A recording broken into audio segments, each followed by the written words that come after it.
para que todo esto pueda ser realidad, no se puede hacer con los mismos que hoy gobiernan y donde nosotros podamos tener un pequeño espacio conquistado. Necesitamos todo el poder en manos de la clase obrera, en manos de los trabajadores, para que seamos un gobierno de los trabajadores quien puede instrumentar todas esas medidas que estamos planteando. Hola, ¿qué tal, amigos de Somos el Medio? Tengan un muy buen día y sean bienvenidos a este espacio. Mi nombre es Víctor Luna y el día de hoy tengo el gusto de estar con dos personajes muy importantes de un proyecto que es alterno al que ofrece la política tradicional en México. El día de hoy tengo el gusto de estar con Marco Vinicio Dávila Juárez, quien es candidato por el Partido Comunista Mexicano a la presidencia de la República. También el día de hoy nos acompaña Ángel Chávez, quien es candidato por el Partido Comunista Mexicano a la jefatura del gobierno de la Ciudad de México. Ángel, muy buen día. Gracias por la invitación. ¿Cuáles serían las principales diferencias en las propuestas de ustedes del Partido Comunista Mexicano? Bien, en primer lugar hay que decir que la diferencia fundamental con la política burguesa, con la política tradicional, tiene que ver con que mientras la política tradicional exalta y centra la atención en los candidatos, en la figura de los candidatos, en sus ocurrencias, en sus banalidades, en sus dislates y deslices, en alguna que otra propuesta, cuando de repente las llegan a mencionar, que nosotros decimos que eso no contribuye a que nuestra clase, la clase trabajadora, pues realmente pueda distinguir, pueda diferenciar los intereses que se están defendiendo o que se están representando. Por eso nosotros siempre ponemos en el centro de nuestra actividad la propuesta del programa, la difusión del programa, la explicación de nuestro programa, porque a partir de ahí, o sea, para nosotros la política es algo serio, no es decir ocurrencias, no es, por ejemplo, a nosotros no nos interesa lo que digan mal o lo que hagan mal o digan, les pase a las candidatas, sino cuál es la propuesta programática con la que ellas piensan gobernar en un momento determinado. O cualquier candidato, hablo de las candidatas por la cuestión de la presidencia de la República. Entonces, esa es una diferencia fundamental, el programa. Y sobre la base del programa, entonces nosotros sí podemos decir qué es lo que proponemos para que se pueda comparar con lo que están planteando otros proyectos políticos. En ese sentido, por ejemplo, en el tema de la educación, nosotros primero lo que decimos es que nosotros estamos disputando aquí, como proyecto político, estamos en un proyecto de la disputa del poder.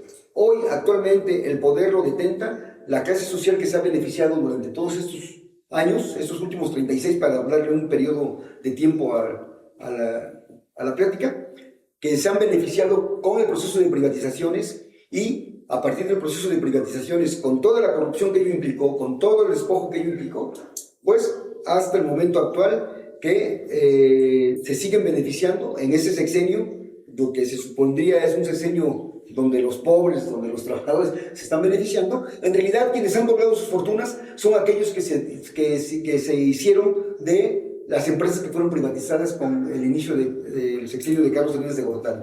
Entonces, en ese sentido, el tema de la educación, pues, tiene que ver con que nosotros estamos planteando que tenemos que recuperar para convertir nuevamente en un servicio social lo que hoy es una mercancía, que es la mercancía educación.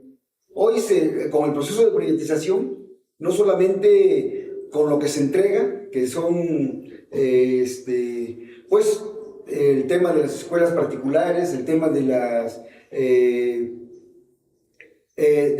por ejemplo, en el normalismo, las escuelas formales que se entregan también a particulares.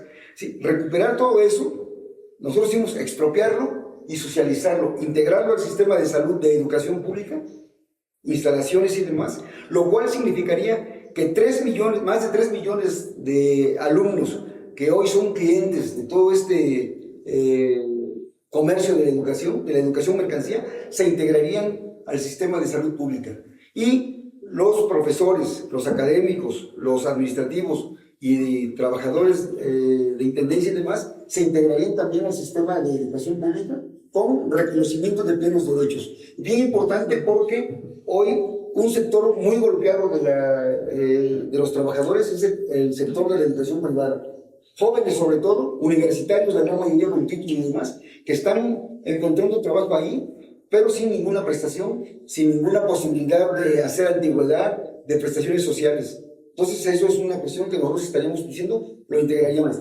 A diferencia de los otros proyectos, que lo que proponen son becas, que lo que proponen son programas para que esas escuelas se sigan recibiendo alumnos que no tienen ya cabida en el sector público, y que para nosotros eso significa transferencia de recursos públicos al sector privado, es decir, un proceso de privatización de la educación. Y por otra parte, por ejemplo, decimos todo el tema de la industria editorial, también expropiarla y también socializarla en favor de los trabajadores, para que de esta manera todo lo que tiene que ver con libros y demás sean accesibles realmente para los estudiantes, y fortalecer en otro tema el presupuesto que se destina a la educación. Ponemos un ejemplo.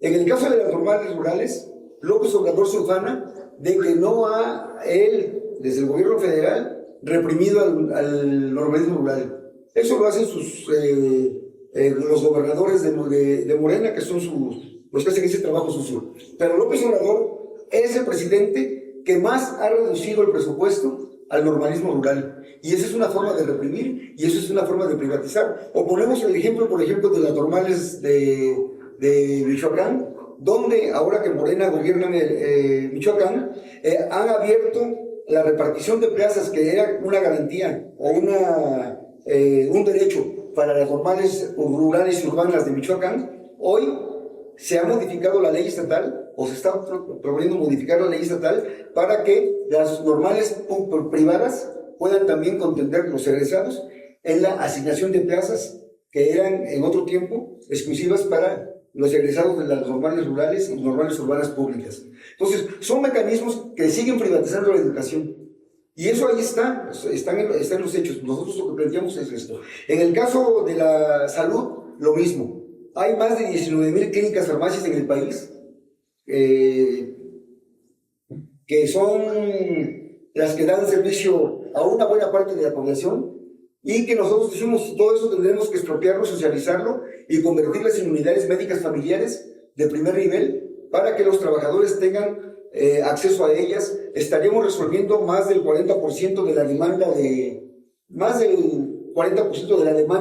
de primer nivel que tienen los trabajadores, de las cuales ni el centro de salud, ni el Seguro Social, ni el ISSSTE dan abasto. Y esos trabajadores, que son más de 42,000 trabajadores del sistema de salud privada, de esas clínicas farmacia, se integrarían igual con plenos derechos al sistema de salud pública. En cuanto al tema de la seguridad, ¿qué proponen? Que es una propuesta no de ellas, sino es una propuesta que cada 6 años escuchamos, que es más policías, más militares, más capacidad de fuego, más equipamiento, más cámaras de seguridad para combatir el crimen. Incluso por ahí propusieron una megacárcel al estilo de la de Bukele en El Salvador, o la ocurrencia de Maines, que solamente por eso lo menciono en esta entrevista, porque tuvo la ocurrencia de decir, vamos a hacer un listado de drogas para poder, a partir de ahí, ver cuáles podemos legalizar.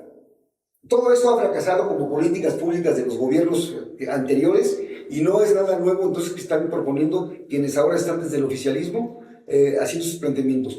Nosotros decimos, ¿dónde está la principal fortaleza del crimen organizado? Y ojo, no solamente nos referimos al narcotráfico, sino a los diferentes rubros que hoy abarca el crimen organizado: trata de personas, tráfico de órganos, tráfico de especies en peligro de extinción. Sí, todos los rubros, incluyendo los hilos negros que hoy abarca el crimen organizado. Nosotros decimos, ¿dónde radica la fortaleza de estos grupos? La fortaleza no radica en su capacidad de fuego, sino en su capacidad económica, ¿sí? Y ahí nadie mete las manos. ¿Por qué? Porque hay una imbricación entre el crimen organizado, el sector empresarial y el sector bancario.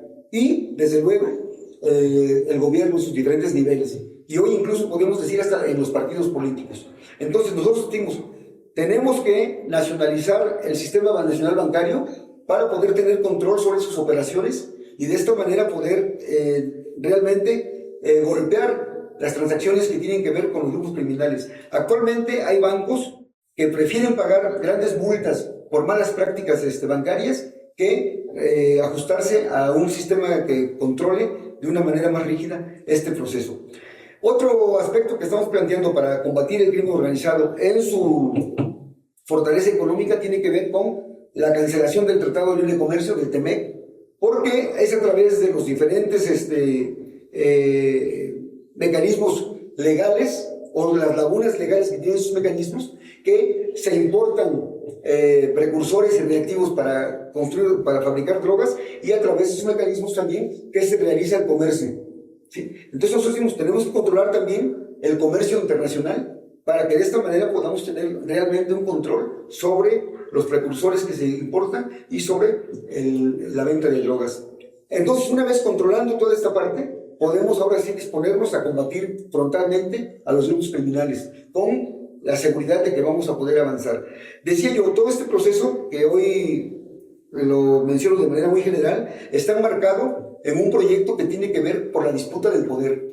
Para que todo esto pueda ser realidad, no se puede hacer con los mismos que hoy gobiernan y donde nosotros podamos tener un pequeño espacio conquistado. Necesitamos todo el poder en manos de la clase obrera, en manos de los trabajadores, para que seamos un gobierno de los trabajadores quien puede instrumentar todas esas medidas que estamos planteando y de todas las demás que tienen que ver con nuestro programa de gobierno. Bueno, me parece que un punto importante para diferenciar nuestra política de la política de los partidos políticos hoy registrados, que es la política burguesa, es lo siguiente. Primero, el carácter de clase, decimos nosotros, el carácter de a quién sirve esa política y cuál es la propuesta que tiene, ¿no? ¿A quién sirve la política de esos partidos registrados? Nosotros consideramos que sea PRI, PAN, PRD, Morena, Movimiento Ciudadano, cualquiera de los que estén registrados, son lo mismo en esencia. ¿Por qué? Porque sirven a los grandes empresarios, a los monopolios. Lo mismo Obrador que Peña Nieto, que Calderón, no importa. Ya vimos gobernar al PRI, al PAN, PRD, Morena. Vimos a cada uno de esos partidos. Y la solución no fue quitar al PRI para poner a Morena y de esa forma transformar el país. Esa no fue la solución. Resulta que aunque nos dicen que subieron 120% el salario, bueno, yo no sé quién de los que nos van a ver vive realmente 120% mejor, pero sí sabemos que Carlos Slim y otros grandes empresarios duplicaron su fortuna, y ellos sí, evidentemente, tienen mayor fortuna. No importa cuál de esos partidos sea, en esencia son partidos de los empresarios, partidos de los monopolios. Entonces, eso va por lo siguiente. La diferencia esencial es el carácter de clase. Nosotros consideramos como Partido Comunista que somos un partido de los trabajadores, para los trabajadores, y los sectores populares, los campesinos, los pueblos indígenas, que realmente para poder defenderlos se requiere romper con la política burguesa. Y ninguno de esos partidos lo va a hacer. Y nosotros consideramos que además tampoco se va a romper por las elecciones. Y eso es importante decirlo por lo siguiente. En esta campaña se diferencia, además del programa político, por la forma en que lo estamos haciendo y los objetivos. Nuestro objetivo no es que tal vez la siguiente ya tengamos más conocidos y la gente nos conozca más, tengamos más votos y de repente meternos en la dinámica de adquirir más y más votos y de repente poder ser un partido, digamos, dentro de los estándares del INE y de la burguesía, con condiciones para poder disputar en ese ámbito. Claro que es un espacio importante que hay que usar, pero nuestra concepción es otra. Hay 55 millones de pobres en este país. Hay disposición de lucha. Es posible que en años siguientes nos pase lo que ocurrió en Chile en el 2019 o en Colombia en el 2020, que la gente salga a las calles a pelear. Pero si sale a las calles a pelear, conociendo un proyecto anticapitalista como el nuestro, claro que es más posible que haya victorias para el pueblo. Y no solo nosotros, hay otras organizaciones que estarán en la misma disposición de lucha. Entonces, esa es otra gran diferencia. Nosotros cuando vamos con la gente, no les llevamos demagogia, como los partidos burgueses diciendo: mira, ¿qué te propongo? Poco, Ciudad de México, ¿no? Voy a quitar el Comipems, listo, ¿no? Entonces la gente aplaude y no van al problema esencial, ¿no? Lo que mencionaban de el problema de la inseguridad. Bueno, entonces vamos a meter más policía y seguir militarizando el país, es lo que están proponiendo, pero no propuestas que resuelvan de fondo, porque claro, ellos no pueden resolver de fondo. Para resolver de fondo tendríamos que cambiar para quién se gobierna en este país. Y cuando ya no se gobierna para los monopolios, es otro país nuevo. Entonces, a lo que voy es lo siguiente. Nosotros sí tenemos ya en el trabajo cotidiano con la gente, donde nos reunimos, hacemos la asamblea, bueno, vemos cuál es la problemática específica y qué pasos dar para avanzar en resolverlo, o bueno, ir avanzando en organizar primeramente a la gente. Pero no llegamos diciendo, te prometemos resolver todo esto. Lo que llegamos diciendo es, nuestra propuesta política, nuestra plataforma en realidad es el proyecto de nación que queremos, el México que queremos los comunistas. La gente lo lee y dice, estoy de acuerdo, porque claro, proponemos cosas que no pueden lograrse en ninguno de esos partidos y ni lo proponen. Pleno empleo. Lograr pleno empleo implica arrancarle la riqueza a los empresarios, a los monopolios. Digo, sin decir la expropiación y cosas así que de repente pueden sonar, digamos, ¿no?, de miedo por la cuestión de la propaganda anticomunista, pero en realidad es lo que le decimos. Nosotros proponemos pleno empleo, proponemos que para que tenga realmente salud se requiere esto, que expropiemos las grandes farmacéuticas privadas, los hospitales privados, que se invierta realmente en salud, que todas las pequeñas clínicas que han surgido como una forma de privatización del sistema de salud, claro que tienen que pasar a manos de los trabajadores, de toda la sociedad. Es decir, eso es lo que les decimos, porque de otra forma no se puede resolver las problemáticas. Entonces, a lo que voy es, cuando hablamos de nuestro programa estamos hablando de un cambio radical y no mentimos cuando hacemos eso. Les decimos, ¿nosotros qué queremos? Que vengan a luchar, que luchemos juntos. Y puede sonar raro, pero en realidad es lo que nos interesa. Que ahí donde pasa el partido, la campaña, sea a nivel federal o sea en Ciudad de México, queden elementos organizados para que el día de mañana los trabajadores estemos en mejores condiciones de disputar el poder y poder romper este sistema de explotación. Esa es la realidad, esa es la esencia de la, digamos, sería la diferencia, ¿no? Entonces, el programa con el que nos movemos, los objetivos que tenemos y la forma en que hacemos política. Es decir, la campaña política. Nosotros no estamos gastando ni porque ni los tenemos ni recibimos recursos de ninguna organización ni del Estado, por ningún lado. Bueno, no gastamos esos millones pegando propaganda basura con rostros de personajes, sino desarrollando por medio de la palabra, la reunión cotidiana con la gente, eso, ¿cuál es el programa? ¿Qué México queremos? Yo creo que esos son los elementos que también diría pueden diferenciar, ¿no? Y digo, ahora un par de ejemplos justo rápido para poner el caso, ¿no? Lo que mencionaba del Comipel, en realidad nos está tocando que hay una problemática de que hay una diferencia entre los niveles educativos de unas escuelas y otras en el nivel medio superior, por ejemplo, en Ciudad de México, y decir, bueno, retiro el Comipens, como si eso resolviera en realidad la diferencia, la parte dispar que hay en unas escuelas y otras, las de la UNAM, las que son del sistema de la SEP y demás, no se están tocando las problemáticas reales. En el caso de los pueblos que mencionabas, el caso campesino, en el caso de Ciudad de México es muy evidente que proyectos de reordenamiento territorial que tiene Sheinbaum y que claro que Martí estaba siguiendo y que seguramente Clara seguirá, para nosotros es evidente que la gente de los pueblos de los que nos reunimos va a chocar con ellos. Y nosotros vamos a estar de su lado. Entonces, en nuestra campaña no les vamos a vender nada más que, bueno, vamos a luchar juntos. En eso coincidimos, adelante. Y eso es lo que queremos, porque, digamos, sería demagogia llegar a decirle, si votas por nosotros, te aseguramos que vamos a echar atrás el plan de ordenamiento territorial. Ajá, bueno, sí, podría decir, no sé, otro candidato que no vaya a triunfar, pero nosotros no vamos a decir eso, no vamos a con demagogia, vamos a decirle, sabemos por dónde viene el golpe, porque sabemos cuáles son los intereses de las grandes inmobiliarias, de las grandes constructoras, y no es darle casas al pueblo, es enriquecerse y desplazar más a la gente, a la población, a los trabajadores. Entonces, eso es un ejemplo de cómo nosotros decimos, sí, se tiene que recuperar, por ejemplo, elementos como el ejido, es decir, revertir la privatización que ha habido de la tierra, el desarrollo y el apoyo a estos pequeños productores, pues, ¿no?, que están frente a los grandes monopolios luchando. Eso sí, decimos, vamos a dar ese apoyo y vamos a construirlo con ustedes. Pero eso lo digo para el momento inmediato, ¿no? De momento hay que hacer eso. Pero con la mira a que solo podemos resolver la contradicción o la problemática de los pequeños productores frente a los grandes monopolios en una sociedad distinta.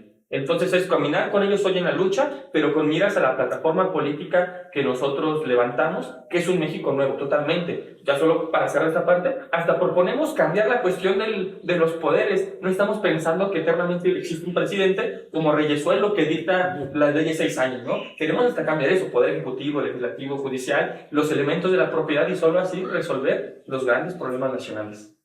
Oigan, unas preguntas rápidas. Sí. El PCM ante el INE, ¿cómo está? ¿Está registrado? ¿No está registrado? No estamos registrados. En el 2019 intentamos el registro, decía yo hace rato, Hubo algunas cuestiones de carácter político, nos pidieron modificar nuestros documentos básicos, porque nosotros en nuestros documentos básicos reconocemos como válidas para que la clase obrera dispute el poder todas las formas de lucha que históricamente han probado que son accesibles pues, para nuestra clase. Ellos nos pretendieron, bueno, nos decían, esto modifíquenlo y tienen que reconocer a la democracia como un valor universal y comprometerse a difundirlo y a desarrollarlo. No podíamos hacer eso porque es una cuestión de principios y nuestros principios pues no se van a someter a la voluntad sobre todo de una legislación burguesa. Creo que eso, además, no impide que nosotros podamos participar en los procesos electorales. Hubo cuestiones de carácter administrativo. Nosotros, como militantes, y eso es algo también bien importante que hay que señalar, nuestro partido está compuesto por militantes y esos militantes, en determinado momento, cuando adquieren responsabilidades, se convierten en cuadros. Y nosotros, como militantes o como cuadros, hacemos un trabajo voluntario, pues las tareas que cumplimos, incluyendo la de candidato a la presidencia de la República, o a la candidato de jefe de gobierno, o a la candidatura al gobierno del estado de Morelos, donde también estamos postulando al compañero Diego Torres como candidato, no son trabajos que nos estén dando un salario o que nos estén dando un pago por estar haciendo. Es la disposición que ponemos de nuestro tiempo, de nuestra persona, para cumplir una tarea específica. Y así, con todas las tareas, desde la más sencilla hasta la más compleja, la convicción, la conciencia de los militantes, de los cuales, la que hace que se cumplan las tareas. Y para el INE, eso no vale. El INE dice, bueno, si tú tienes una estructura para desarrollar todas las funciones del partido, esa estructura debe de cobrar un salario y debe estar dada de alta en el Seguro Social y en Hacienda. Y entonces va la otra pregunta, ¿cómo obtienen sus recursos ustedes para poder hacer sus actividades?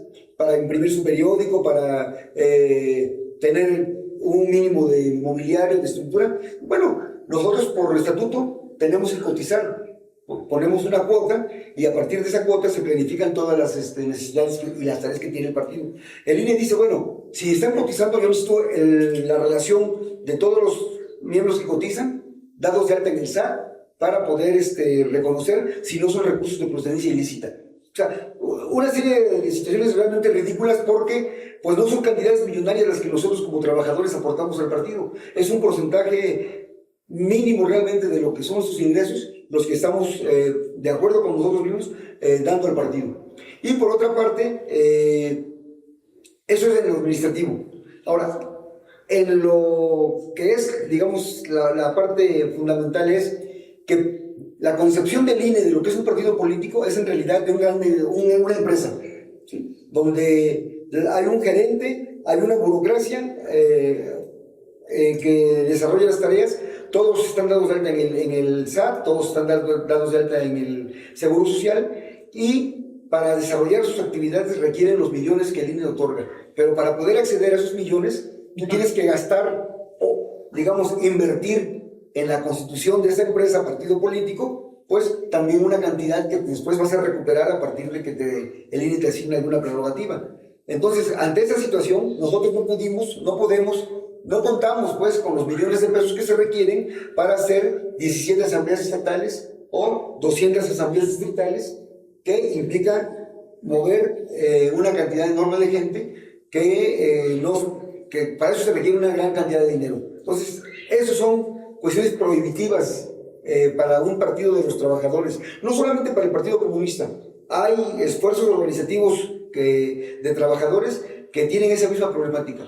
Nosotros entonces, ante el INE no estamos registrados, no necesitamos para ser partido político un reconocimiento oficial. Justamente uno de los objetivos en el tema electoral de esta campaña es que cualquiera que sea la cantidad de votos que saquemos, va a servir para demostrarle al INE que tenemos el respaldo de un sector importante de la población, que tenemos el respaldo de una cantidad importante de votantes que nos legitiman, pues, no solamente ante el INE, sino ante la sociedad, que la reconocemos y en qué haces. Entonces, intentamos esto, no lo pudimos, pero afortunadamente la propia Constitución, la ley electoral, sí tienen márgenes que nos permiten actuar dentro del marco legal en el proceso electoral. La figura de candidato no registrado está reconocida por la ley, amparada por la Constitución, y por eso es que en la boleta electoral viene un recuadro en blanco donde dice: si no quieres votar por mí, o más bien, si quieres votar por algún candidato no registrado, pon aquí su nombre. Y ahí es donde estamos nosotros diciéndole a la gente, a la clase trabajadora, que puede participar en favor de nuestro proyecto por poniendo el nombre de Marco Vinicio Dávila en el caso del presidente de la República, de Ángel Chávez en el caso de la jefatura de gobierno, o de Diego Torres en el caso del gobierno del Estado de Morelos, y en el caso de algunas candidaturas de diputados locales que también está el partido impulsando, pues lo mismo. Lo que significa entonces que el INE podrá no reconocernos de manera, de acuerdo con su propia legislación, pero la Constitución nos ampara y nos da ese margen, y eso nos permite ante los trabajadores presentar una candidatura que no es testimonial, que no es una forma de protestar, que es una cuestión, una candidatura válida, porque los votos se van a contabilizar, se deben de asentar en el acta, y hay que decirlo, ¿no? Porque es parte de la disputa. Los partidos electorales, actualmente los partidos electorales de la burguesía, descalifican esa figura hoy, que está agarrando fuerza, sobre todo porque hay una candidatura a la presidencia de la República bajo esta figura. Sus voceros están diciendo que eso es un voto nulo, que eso es un voto desperdiciado, que eso no es alternativa, pues. Pero justamente porque toda la votación que logremos captar como candidatos no registrados, ese porcentaje de la votación en el próximo año va a ser descontado de las prerrogativas de los partidos electorales. Entonces, ahí está también una disputa que se está dando, una disputa política que tenemos que, pues, nosotros asumirla y darla. Entonces, esa es la relación con el INE. El INE no nos quiere reconocer, pero va a tener que contabilizar nuestros votos, porque está obligado por ley a hacerlo cuando aparezcan en la boleta electoral. No sé si adelante. Ángel, hace un rato mencionabas la campaña anticomunista. Respecto a eso, ¿cómo se acercan ustedes con la gente para hablar sobre el comunismo? De repente se tiene la idea de que dice la palabra comunista, inmediatamente no falta quien mencione Cuba y ciertas cosas. ¿Cómo hace el partido para acercarse con la gente, sobre todo para hablarles del comunismo? El comunismo es esto, no es esto que han escuchado. Bien. La parte central para poder hacer la política con la gente como partido comunista es el programa. En realidad me parece que esa es la llave para poder platicar con cualquier sector de la población. Es más, aún gente que de repente llega y nos dice, bueno, es que yo no estoy con el comunismo, pero si está dispuesto a escucharnos y platicar, de verdad que ha salido gente comprando el periódico de nuestra organización diciendo, bueno, mira, pues déjame reviso y a lo mejor sí voto por ustedes. ¿Por qué? Porque nosotros estamos poniendo por delante la plataforma política. ¿Qué implica la plataforma política? Lo que te decía, ¿qué tipo de México queremos? ¿Quién está en contra de un México que tenga pleno empleo, que tenga acceso a la vivienda, que tenga, digamos, un sistema de pensión, jubilaciones digno para todos los trabajadores?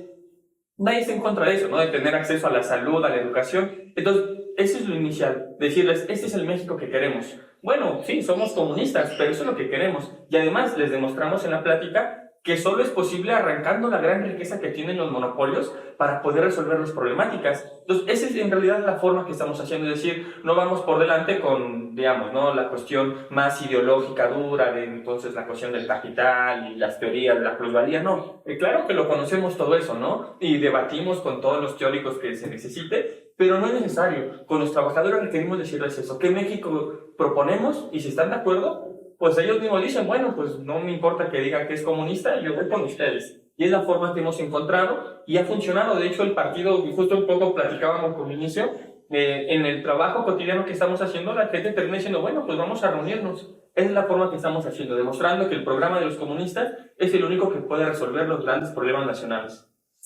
Vinicio, ¿cómo nos podrías tú definir el comunismo? El que está siguiendo el partido en estos momentos.